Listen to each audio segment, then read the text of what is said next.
ونجي لمسألة الجزائر. شوف جماعة باش نقول حاجة قد تكون معناها موجعة، لكن ردوا بالنا.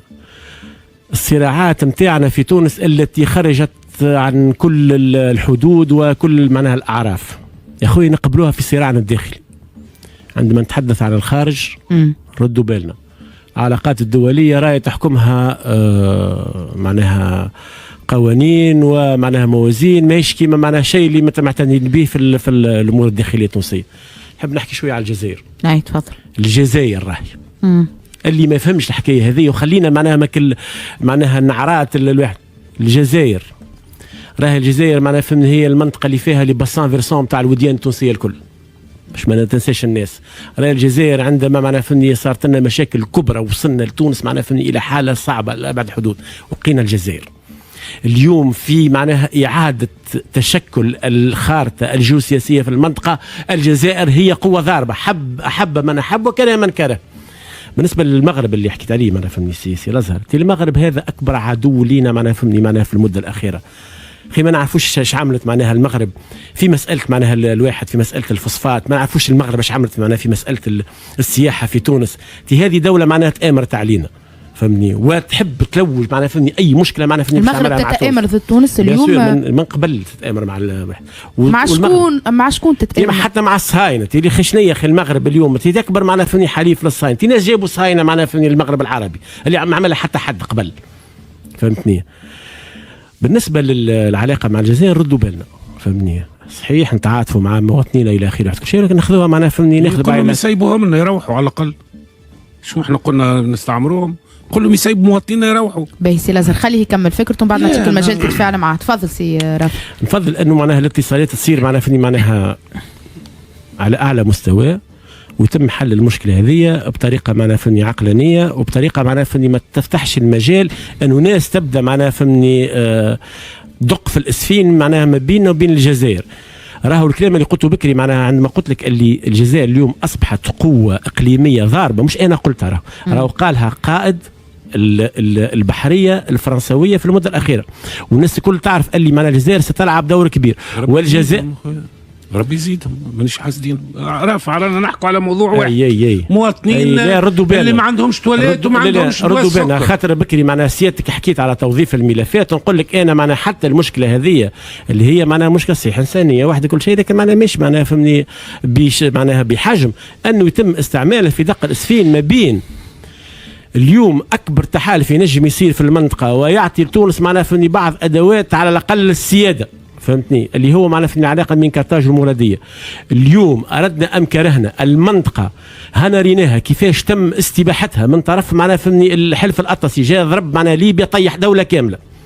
اليوم انا فما بلدان بكري معنا فهمني وقت قوي معنا حكينا على حكايه هذه معنا فهمني معنا البوراوي واحد كل شيء يتم استباحه معنا فهمني الارض نتاعنا من طرف. فقط سؤال سي رافع في علاقه بالموضوع نتاع التوظيف السياسي، يعني ترى انتم اليوم فما توظيف سياسي لتوتير العلاقات بين تونس والجزائر وفما استثمار في حكايه الاستثمار في هذه وفي غيرها.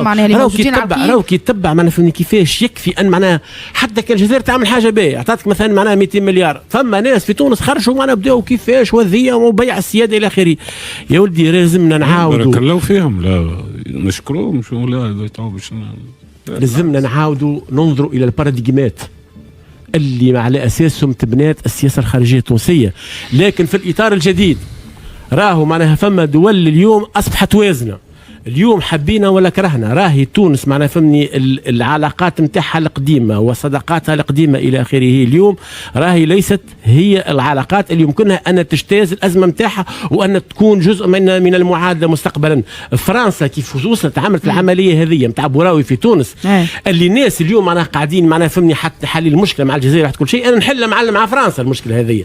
فرنسا هي اللي معناها في اصل الازمه هذه. فرنسا هي اللي اعتدت لا فقط على السياده التونسيه بل اعتدت ايضا معناها على الداخل الجزائري. اي السؤال هذا شكون وجهوه سي رافع؟ شكون ينجم يجاوبنا فيما يتعلق بالنقطه هذه اليوم؟ خلينا نتفاعل معاك برك. تفضل. انت بديت بدايه نظريه من احسن ما ثم. العلاقات الدبلوماسيه والدوليه رصينه وهادئه ولازمها عقل. قديش عندك من مواطن يعيشوا في فرنسا؟ شعب كامل اكثر من الدوله القطريه والبحرينيه والطلع شنو هو. لا ما عندك نقارنوش. مليون لا ما قارنش المواطن التونسي اللي عايش في فرنسا بالكفيل التونسي اللي عايش في معناها في الامارات. لا فرق. لا فرق. لا لازم نعملوها مع فرنسا المشكل. هاو قال لك الرئيس وافق، هو اللي وافق الرجال مش عندك.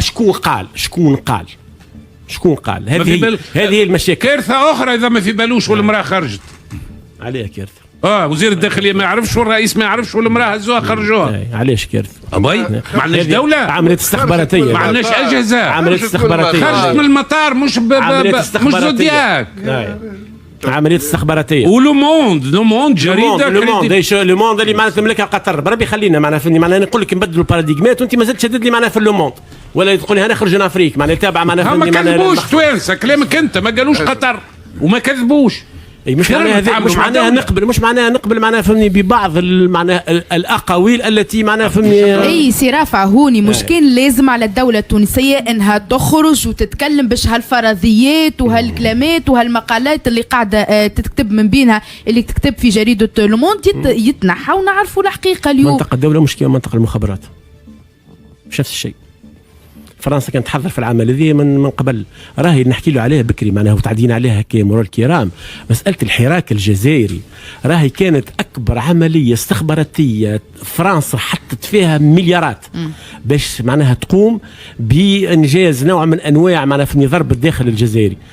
معناها تتصور انت معناها في هالمشروع هذا يتعامل مع فرنسا بهذه البساطه؟ خلينا نعطي سرحان وخليفه وسي عصام يحبوا يتفاعلوا. سرحان نتكلم. تفضل سرحان. انا